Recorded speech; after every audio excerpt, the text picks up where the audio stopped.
Primos e primas, estou muito feliz porque não estou mais nos Estados Unidos, muito menos no México, muito menos em qualquer outro lugar do planeta que não seja a minha casa, no meu estúdio, junto com o Kaique. E aí, gente, vídeo de qualidade com câmera boa. Vídeo de qualidade, não vai dar problema no áudio agora e capturas de tela? Espero, assim espero. E hoje a gente vai falar sobre o que faz uma pessoa enriquecer. Isso aqui é muito importante para você. Por quê? Porque talvez isso aqui possa abrir os seus olhos para um caminho que talvez seja diferente do seu, porque você estava no caminho errado, ou talvez você já estava indo no caminho certo e agora tem mais certeza e vontade de seguir nessa direção, porque você tem mais confiança. Quando eu falo caminho certo, não significa que só existe um caminho certo. Significa que existem vários caminhos que podem te levar ao mesmo lugar. Mas, obviamente, a gente sabe que existe o caminho errado. Aqui eu vou falar do que é possível fazer para te ajudar a chegar no seu objetivo. Olha só, faz muito tempo que eu não gravo um vídeo e eu queria fazer um pedido para vocês. Não deixam de curtir o vídeo aqui embaixo. Isso é mega importante. De verdade, você está aqui assistindo, está no computador, está no celular, clica no curtir. É simples e ajuda demais. E se você não é inscrito, se inscreva no canal, que isso também ajuda a gente pra caramba e também vai te ajudar consequentemente com o passar do tempo. Vou te fazer 3 perguntas, quero que você responda elas nos comentários ou então, enfim, algum outro lugar aí. Mas deixa nos comentários que é legal pra gente ver como que as respostas vão variar. Primeira pergunta que eu te faço. Quanto dinheiro você preferiria ter? 1 mil ou 1 bilhão? E aí, o que você preferiria, Kaique? 1 mil ou 1 bilhão? 1 bilhão. 1 bilhão? 1 bilhão. Beleza. Segunda pergunta, então. E se esse bilhão fosse em bolívares venezuelanos, Kaique? 1 bilhão de bolívares venezuelanos representariam 321 dólares. Olha só. Então, sabendo disso, isso mudaria a sua escolha? Ter 1 bilhão de bolívares venezuelanos ou 1.000 dólares, isso mudaria a sua escolha? Mudaria. Mudaria? Mudaria a sua escolha? Deixa nos comentários aí. Agora a terceira pergunta. E se esses 1.000 dólares, eles não tivessem sido ganhos de forma honesta? Você mudaria a sua resposta anterior em prol de ter menos dinheiro nesse caso? Você mudaria? Porque esse dinheiro teria vindo de uma fonte ilícita. E aí, qual que é a sua resposta? Deixa aqui nos comentários. Então, por que é importante fazer essas perguntas que eu fiz nos meus stories esses dias? É porque você nunca pode parar num pensamento primário, num pensamento primitivo, porque isso daqui é o que vai te manter junto com as massas, junto com a maioria das pessoas. E você não quer estar onde a maioria das pessoas está. A não ser que você esteja na escola e você queira que todo mundo goste de você, todo mundo se apaixone por você. E sabe que isso não é realidade. É essa aceitação que a gente busca não vai te deixar rico. Então esse vídeo vai ser separado em 3 partes. A primeira parte, a gente vai refletir se de fato ficar rico exige algo de você ou é puramente sorte, né? Porque pode ser só sorte, não é? Tem gente que diz isso. Mas por outro lado, pode não ser sorte. Então, a gente vai primeiro fazer uma reflexão sobre isso. Vai te dar uma resposta muito interessante. Segundo, a gente vai refletir sobre o que de fato transforma alguém numa pessoa rica. E terceiro, a gente vai listar alguns dos comportamentos, na minha opinião, no meu crivo pessoal, que fazem as pessoas serem ricas de verdade. Eu listei aqui 10 comportamentos para passar para você, tá? Então, vamos passar aqui rapidinho. Então, olha só, lista da Forbes aqui. Jeff Bezos, 177 bilhões de dólares. Elon Musk, 151 bilhões de dólares. Bernard Arnault, 150 bilhões de dólares. Bill Gates, 124. Acho que essa lista nem está mais atualizada de todas, mas não mudou muita coisa. O fato é, olha todas essas pessoas aqui, né? Pega o Warren Buffett em sexto, Larry Page. Cara, será que todas essas pessoas elas tiveram sorte? Ou foi realmente mérito? Todas elas tiveram muito mérito. Primeira reflexão aqui é, todas elas tiveram sorte. Todas elas tiveram sorte. Pensa no Warren Buffett. Warren Buffett ficou rico, dentre outras coisas, investindo. A gente já contou a história dele, tem um vídeo dele aqui, né? Ele fez muitas coisas realmente de tirar o chapéu. Pô, ele vendia bala quando ele era muito novo, vendia coca, entregava jornal, ele fez de tudo. E ele conseguiu ficar rico. Mas para ele ter chegado nesse patamar aqui, uma coisa foi muito importante. Ele precisou nascer nos Estados Unidos. Então, se ele tivesse nascido na Venezuela e ele tivesse investido só em ações na Venezuela, ele nunca teria chegado aqui. Talvez ele teria quebrado. Isso é muito importante porque tem gente que fala sobre o berço de ouro, nascer num berço de ouro. E de fato, quando você nasce num país também que te ajuda assim, é o mesmo efeito. Se você nasce num bairro que te ajuda assim, é o mesmo efeito. Se você nasce na época certa, também tem o mesmo efeito, ou um efeito semelhante, né? Então, todas essas pessoas tiveram sorte. O Bill Gates teve a grande sorte de, na origem dele, nascer num lugar que veio junto com a tecnologia, computador, etc. E aí ele foi por esse caminho, né? E se ele tivesse nascido em outro lugar com menos tecnologia, menos envolvido, talvez ele não teria conseguido fazer isso. É claro que a gente nunca vai saber ao certo, porque não dá para isso acontecer de novo, mas é muito difícil que ele tivesse esse resultado que ele tem. Então, a questão é, ele teve sorte também. Por exemplo, você vê aqui que todos aqui são homens. Então, se você for ver na nossa história, a gente teve uma história de que sempre foi muito mais difícil para para a mulher enriquecer. Warren Buffett fala sobre isso. Se ele tivesse nascido mulher, teria sido muito mais difícil para ele. Talvez ele nunca teria virado Warren Buffett, né? Então, todos tiveram sorte. Eu tive sorte? Eu tive sorte também. Onde eu nasci, a saúde que eu nasci, a minha família, pessoas que eu encontrei ao longo da minha jornada, eu tive muita sorte. Mas você dizer que essas pessoas todas e todas as pessoas que são ricas hoje só ficaram ricas por causa da sorte, isso é leviano. Então eu quero tirar o argumento de que você só fica rico exclusivamente pela sorte. Por quê? Porque a sorte, ela é um padrão, ela precisa acontecer. Pensa assim, tem uma história religiosa, né, que diz o seguinte: tem um rapaz que estava se afogando, passou um barquinho, o barquinho veio e falou: meu Deus, você quer ajuda?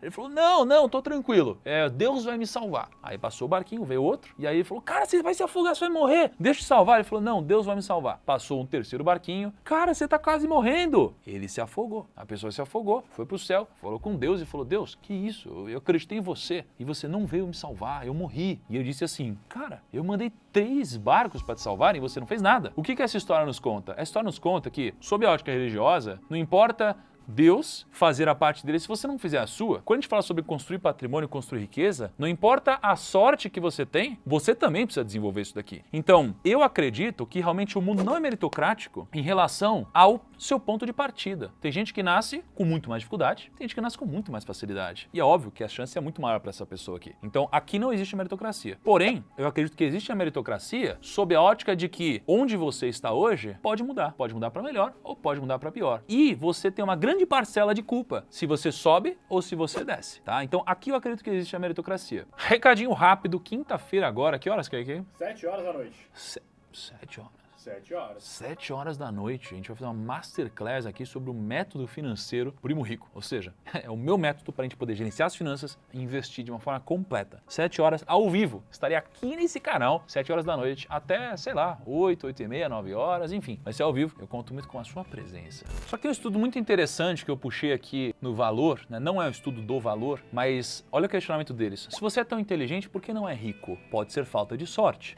Esse estudo foi feito por pesquisadores italianos. Então eles, ao longo de 40 anos de vida, eles classificaram as pessoas por nível de riqueza, habilidades humanas, número de episódios de sorte ou azar ao longo da vida. Eles tiveram umas conclusões bem interessantes. O que para mim é uma das coisas mais interessantes sobre isso é o seguinte, é que, olha só, no entanto, as habilidades humanas e os esforços não variam tanto quanto a riqueza acumulada. Algumas pessoas podem ser mais talentosas que a média, outras menos, mas ninguém é bilhões de vezes mais talentoso ou esforçado que os outros. As escalas e distribuições são diferentes. Aqui é onde tem uma grande resposta para mim. Porque veja, se alguém tem R$1 bilhão e alguém tem R$1, essa pessoa não é 1 bilhão de vezes mais talentosa que você. Não é. Então, um pequeno incremento que você tem aqui, seja de virada de chave, seja algum conhecimento novo, um conteúdo novo, uma aplicação de algo que você já é bom, uma pequena diferença, ela é exponencial em termos de resultado financeiro, em termos de quanto é que se traduz no seu bolso. Se você olhar hoje para as pessoas que têm 100 bilhões de dólares aqui, elas não são 100 bilhões de vezes mais talentosas que você. Muito menos tiveram 100 bilhões de vezes mais qualquer coisa que você. Isso é muito difícil de dizer. Então, o que a gente tira desse questionamento? Ficar rico é puramente sorte? Não, não é puramente sorte. Todos têm algum tipo de sorte, alguns muito mais, alguns menos. Mas é muito mais importante o quanto você reage a isso. Porque existem vários casos de pessoas que também quebram, mesmo tendo nascido num berço de ouro, e muitas vezes ficam mimadas e fazem um monte de besteira. Então, a sorte é importante, mas o mais importante é o que você faz com isso. E uma terceira conclusão aqui é, o mundo é justo? Não, o mundo não é justo. E o mundo nunca vai ser justo. O mundo não é justo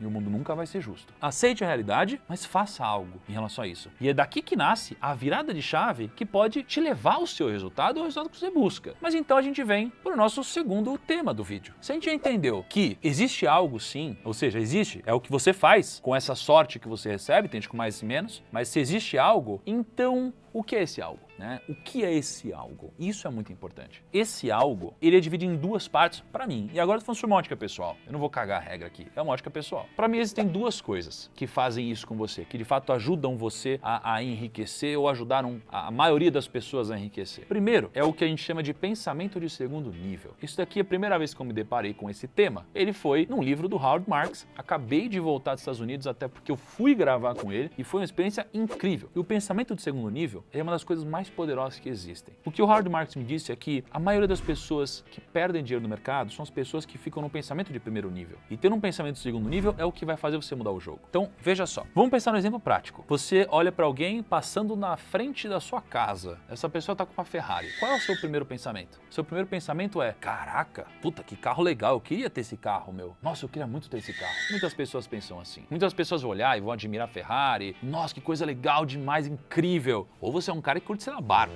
né? Você olha o barco e fala: nossa, que barco animal. Nossa, meu sonho é ter um barco desse, que sinistro e tal. Ou qualquer outra coisa. Você pode estar na vitrine do shopping e falar: nossa, olha que legal essa roupa. Esse é o pensamento de primeiro nível. As pessoas param aqui. E quando você vai conversar com os amigos, geralmente o papo é um papo de primeiro nível. É um papo de: nossa, esse carro foda, né? Aí o outro fala: esse carro é muito louco. Tal pessoa tem esse carro. Esse carro faz de 0 a 100 em não sei quanto tempo. Pensamento de primeiro nível. Você só consegue dar o próximo passo se você der um próximo passo no seu pensamento também. E o próximo passo no pensamento é: esse carro é animal, que louco, mas esse carro é tão legal que eu quero ter esse carro, beleza? Mas então, quem tem esse carro e o que ele fez para ter esse carro? Quem é essa pessoa? Porque, no final das contas, foi isso que produziu o resultado de comprar esse carro. Então isso chama pensamento de segundo nível. Porque se você começar a se questionar aqui, você vai começar a buscar as características que essa pessoa tem, ou pelo menos entender as sortes, as opcionalidades que jogaram a favor dela, para que ela pudesse comprar esse carro, ou alguma coisa assim. Mesma coisa com o barco. E a mesma coisa no mercado. Então, pensa assim, a bolsa ela está subindo. Você só olha para o gráfico subindo. Caraca, a bolsa não para de subir. Olha isso, ela não para de subir. E se ela não para de subir, eu vou comprar mais. Esse é o pensamento de primeiro nível. O pensamento de segundo nível é: se a bolsa não para de subir e todo mundo está pensando assim, ou seja, todo mundo está aqui na camada de primeiro nível, eu preciso ir para a camada de segundo nível. Eu estou olhando da ponta de um horizonte que as pessoas não estão olhando. E se todo mundo está olhando assim, peraí, esse é o consenso. Se esse é o consenso, esse consenso já está precificado, ou muito próximo de estar precificado. Então, é factível que eu pense em fazer exatamente o contrário, ou de pelo menos não comprar mais. Isso acontece na nossa vida o tempo todo. Acontece num relacionamento. Quando eu tô falando com a Camila e eu sei que se eu falar pra ela: amor, vamos comer um japa? Ela vai falar: queria uma pizza. E já sabendo disso, eu vou pro segundo nível e falo: amor, vamos pedir uma pizza? Ela fala: não, quero um japa. E a gente pede um japa. Esse é o pensamento do segundo nível também. Isso daqui vai mudar o seu jogo. Mas só um pensamento de segundo nível não vai te trazer mais resultado. Porque você precisa juntar o pensamento de segundo nível com algumas variáveis importantes. Porque você só pensar nesse tipo de coisa não te enriquece. Você precisa fazer alguma coisa com isso. E alguma coisa com isso tem 3 pilares pra mim. O primeiro pilar é: você não vai ficar rico do nada, por nada. Você precisa agregar valor. É uma coisa óbvia, já falamos algumas vezes aqui, você precisa agregar valor, né? Então eu pego aqui e sei lá, tem esse livro aqui do Ray Dalio, né? É um livro incrível. Aliás, esse aqui é o assinado. Livro assinado do Ray Dalio. Olha que legal. Esse aqui é um livro do Ray Dalio. Que incrível. Cara, esse livro agregou um valor na minha vida sinistro.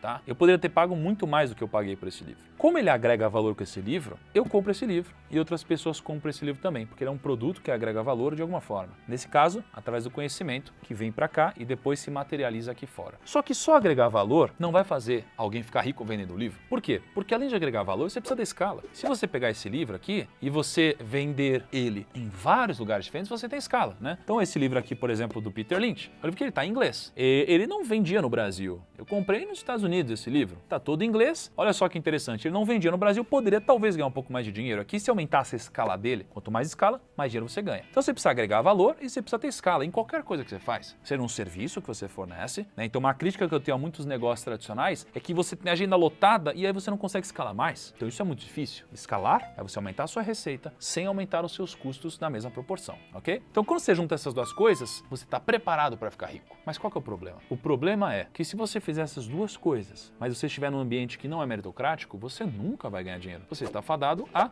nunca ganhar mais dinheiro do que você já recebe hoje. Então eu vou te dar um exemplo. Se você trabalha no governo, você é um funcionário público, você pode agregar um valor incrível para o Brasil, com uma escala nacional para mais de 200 milhões de pessoas, mas você não vai sair do seu salário para ganhar R$1 milhão, para ganhar 10 milhões de reais, para ganhar 100 milhões de reais. Aí há quem diga que o salário já é muito bom. Sim, o salário já é muito bom em relação ao nível do Brasil, em que a média salarial é muito menor do que R$2 mil por mês. Mas o que eu estou falando aqui é de outra coisa. Eu estou falando aqui dos ganhos realmente exponenciais, daquilo que pode mudar o jogo, te dar a maior liberdade do planeta. Então você tem um teto aqui. Onde você tem teto, geralmente não tem meritocracia. E de novo, eu tô falando da meritocracia, não daquela de se é justo ou não, porque é injusto. É injusto. Não dá para querer competir alguém que nasceu sem educação, sem instrução, desnutrido, comigo que nasci com amor, né, com uma condição, tendo água, tendo comida, tendo tudo isso. É claro, é muito difícil que essa pessoa ganhe de mim em relação ao âmbito financeiro. Então não tô falando dessa meritocracia, eu tô falando daquela de você poder crescer um pouquinho ou diminuir um pouquinho. Então você precisa agregar valor, porque geralmente seu ganho está atrelado a uma parte do que você agrega de valor. Então, para cada livro vendido aqui, poxa, sei lá, ele deve ganhar uns 10, 15, 20%. Então, sei lá, cada livro,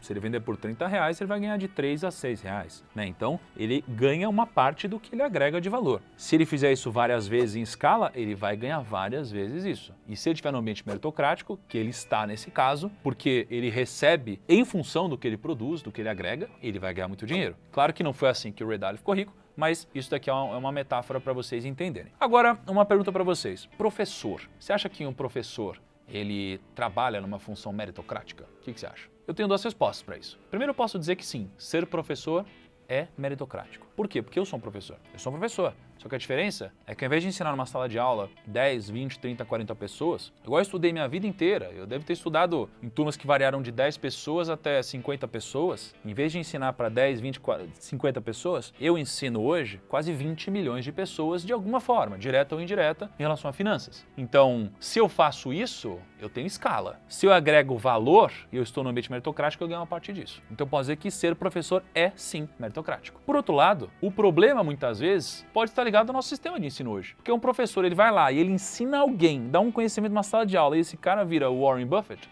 ele não vai ganhar nada em relação ao valor que ele agregou aqui. Então, eu posso dizer que também não é meritocrático.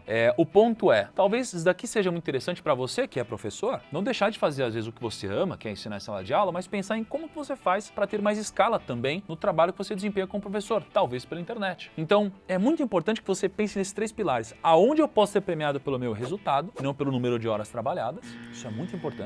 Resultado e não horas trabalhadas. Como que eu posso agregar o maior valor possível e como que eu posso ter a maior escala possível. É por isso que a internet está bombando tanto ultimamente. Meritocracia na internet, a escala, e se você agregar valor, ficou rico. Então, esses três pilares são muito importantes. Só que aí não é algo tão trivial, ficar rico. A gente fala como se fosse algo trivial, não é algo trivial. Até porque ficar rico é relativo. Poxa, para mim, quando eu comecei a ter R$1 milhão, era ficar rico. Porra, meu grande sonho, ter R$1 milhão. Hoje já não é mais, mas para muitas pessoas ter R$100 mil é o sonho da vida delas. E para outras pessoas, pagar as suas dívidas já é ser rico. Para mim também foi assim. Eu lembro que eu estava atolado assim, em dívidas até o talo. Cara, a única coisa que eu queria era poder ter um dinheirinho por mês para eu poder investir todo mês. É o que eu queria, né? Então, ser rico é relativo. Para outras pessoas, ser rico não tem nada a ver com dinheiro. Cada um tem o seu ponto de vista sobre riqueza. Eu não vou entrar nesse mérito agora. Mas, para mim, existem comportamentos que vão te ajudar nisso. Eu listei 10 comportamentos que eu vou passar rapidinho para vocês aqui. Quais comportamentos vão te ajudar nisso, então? Primeiro, trazer a sorte a seu favor. Isso aqui eu chamo de convexidade. Então, quando eu compro uma empresa na bolsa e essa empresa começa a anunciar aquisições positivas, olha, comprou tua empresa, olha o que ela fez, olha, lançou um produto bom, olha não sei o que lá. Cara, eu tinha uma puta sorte. Só que essa sorte, ela já estava predestinada a vir até mim. Por quê? Porque eu comprei boas empresas. Então, se você compra boas empresas, você tem a sorte a seu favor. São boas pessoas trabalhando. Se você compra uma empresa ruim, você tem a sorte contra você. No Primo aqui, se a gente fosse uma empresa listada agora, somos nós que estamos gerenciando o Primo. Então, eu imagino que isso aqui seria se expor à sorte de alguma forma. Porque a gente faz muitas coisas inovadoras, criativas, que crescem. Então, comprar ações, né, nesse caso do Primo, seria se expor à sorte. Partindo do pressuposto que a gente concorde, que a gente tem uma boa gestão, um bom time, tá? Só que isso aqui acontece com tudo na vida. Então, se você se expõe a muitas situações de convexidade, a sorte sempre vai estar a seu favor. Então pensa assim, você não sai de casa. Qual a chance de você conhecer pessoas novas? A chance é baixa. Agora, se você sempre sai de casa com o intuito de ir para um lugar que seja mais bacana, que faça mais sentido, né? Não só ir para festa, balada, etc., você vai acabar em algum momento conhecendo alguém. Alguém que vai mudar seu jogo. É essa pessoa que ela vai falar, putz, sério que você faz isso? Cara, eu tô precisando disso. Ou, nossa, eu conheço tal pessoa que precisa disso. Por exemplo, eu fui para os Estados Unidos agora, fui para gravar com Howard Marks. Acabou que eu conheci outras pessoas lá que eu não esperava que ia conhecer, grandes investidores, que eu não vou falar ainda, mas que mudaram o meu jogo. Em breve vocês vão saber. E isso daqui é convexidade. Se eu não tivesse ido, isso nunca teria acontecido. Mas agora eu penso assim, puta, que sorte que eu dei. Mas a sorte está ao meu favor, porque eu estava me expondo a situações convexas, em que o meu maior prejuízo seria ficar alguns dias nos Estados Unidos e o maior lucro foi o que aconteceu, né? Então, quando você deixa de ir a eventos porque você é muito envergonhado, quando você deixa de falar em público, quando você deixa de se expor na sua empresa,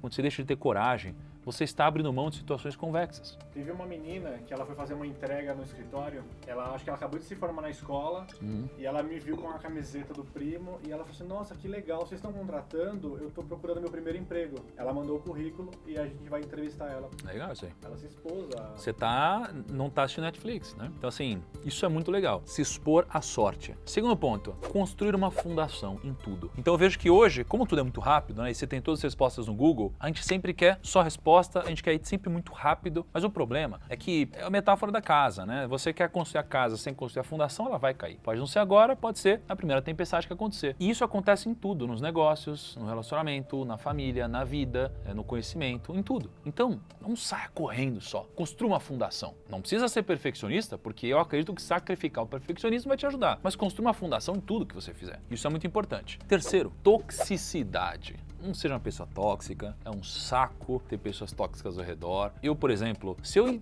identifico que a gente tem uma pessoa que é tóxica no grupo, a gente vai tirar, porque vai ser ruim para os nossos colaboradores, vai ser ruim para nossa convivência, ela vai falar mal da gente. Cara, é um saco, entendeu? Então, você não gostaria de ter um sócio, um amigo que fosse tóxico. Não seja essa pessoa, porque outras pessoas podem pensar o mesmo de ti. E é muito mais fácil você mudar de ambiente do que tentar mudar o ambiente. Então não adianta você tentar mudar todas as pessoas ao seu redor. Vai ser uma tarefa impossível. É mais fácil você mudar de ambiente. Quarto, o medo existe, mas ele não deve te paralisar, né? Eu sei que parece meio bullshit, né? Na teoria faz sentido, na prática é muito difícil, né? Mas é verdade, né? Warren Buffett, ele tinha problema para falar em público, e aí ele dizia que o que ele queria não era parar de tremer, ele queria conseguir falar mesmo enquanto ele tremia. Então não era deixar o medo paralisá-lo, era ele fazer o que tinha que ser feito. E aí eu não vou entrar agora em todas as técnicas que podem te ajudar nisso, mas tente fazer mesmo com medo das coisas. Você geralmente sabe o que deve ser feito, né? Não deixe o medo te paralisar. Quinto ponto, para mim, é o conhecimento que é superior ao diploma tradicional. Para mim, o diploma tem pouca validade. Tem gente que dá muito valor para isso, tem empresas que também dão muito valor para isso. Então tem o seu valor no mercado. Mas para mim, o conhecimento, ele é superior ao diploma. Não é o papel que vai te deixar rico. Antigamente sim, antigamente o papel te deixava rico. Por quê? Porque antigamente o papel te colocava no emprego. Hoje não é tão assim. Hoje, muitas vezes não é isso que vai te colocar no emprego, muito menos te fazer ganhar dinheiro, né? Hoje mudou. É muito caro estudar em ensino tradicional, por isso que eu acho que inclusive vai mudar alguma coisa no caminho, especialmente nos Estados Unidos. É muito caro. E hoje você não sai empregado como era antigamente, né? Hoje mudou totalmente isso daqui.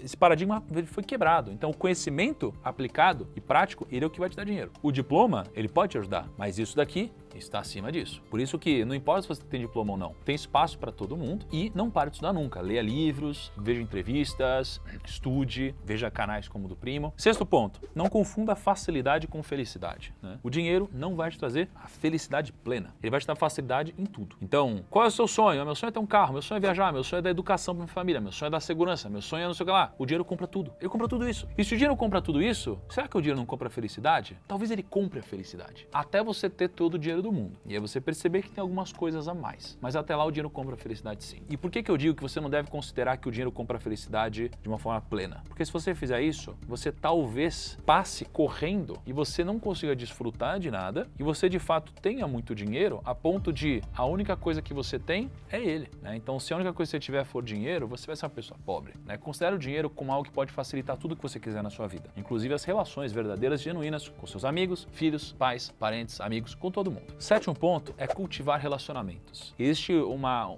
historinha que eu aprendi com um alemão que veio, a gente almoçou no restaurante japonês e ele me ensinou que o sucesso é composto de o que, como, quando e quem. Tem gente que quando tem um problema pensa o que eu faço, quando eu faço, como eu faço. Se você tem o quem, ele te dá todas as respostas. Então você fala, Thiago, o que eu faço, como que eu invisto? Aí eu vou te falar como investir, como montar um portfólio, qual é a hora de fazer isso, como fazer, eu te dou todas as respostas. Então quando você tiver um problema grande, se você tiver o quem certo, você vai ter todas as respostas. Só que você só vai ter acesso a uma abertura a fazer isso se você cultivou relacionamentos de verdade. Eu, inclusive, uma parte da minha vida eu pequei nisso. Uma outra parte, quando eu aprendi, eu comecei a me importar muito mais com isso e entender o poder e o como isso aqui pode te ajudar não só no âmbito financeiro, mas também no âmbito pessoal. Oitavo ponto, sacrificar o presente. Sacrificar o presente. É isso. Tem aquela coisa de, mas Thiago, eu não sei nem se eu vou estar vivo amanhã, para que eu vou sacrificar o presente hoje? A vida, ela se baseia nisso. É num equilíbrio entre o presente e o futuro. Você precisa sacrificar o seu presente. Então, por exemplo, eu posso ficar o dia inteiro aqui e não vou na academia e não como direito, porque para mim só o que importa é agora. Se eu fizer isso, eu não vou ter saúde. Se eu fizer isso com dinheiro, não vai me sobrar dinheiro. E já era. Eu não vou ter futuro, eu só vou ter presente, né? E aí tem gente que fala que isso é o certo, porque a gente não sabe se vai estar vivo amanhã. Mas estatisticamente falando, você vai estar vivo amanhã. E se você vai estar vivo amanhã, será que não faz sentido você sacrificar o presente? Eu acho que faz. Mas só faz sentido sacrificar o presente até o ponto em que você não o sacrifique demais a ponto de não existir o futuro, né? Então, sacrifique o presente, mas não abra mão dele por completo. Nono comportamento é o comportamento de conviver com pessoas melhores que você. Eu te digo que o ego ele é um grande problema, ele te atrapalha muito nisso. Quando o ego ele está acima dos seus princípios, tá fudido. Quando os princípios estão acima do ego, vai dar bom. Pense que ter pessoas melhores que você vão te safar de problemas que você nem sabe que existiam. Porque tem aquelas coisas que você sabe, as coisas que você sabe que não sabe, as coisas que você não sabe que sabe e as coisas que você nem sabe que não sabe. Cultivar bons relacionamentos e ter na sua empresa pessoas melhores que você vão te preparar para esse grande risco, que são os problemas que você nem sabe que não sabe. E por último, humildade. A humildade gera oportunidade. Se você for humilde com todas as pessoas, elas vão lembrar de você. Elas vão ter gratidão contigo. Você não vai ter sido uma pessoa que causou um impacto negativo na vida delas. Humildade não tem a ver com passividade. Humildade tem a ver com humildade, tá? Não confunda essas duas coisas. E o que eu aprendi é que quanto mais você cresce, mais humilde você precisa ser. E é isso, um grande abraço, até o próximo vídeo e tchau!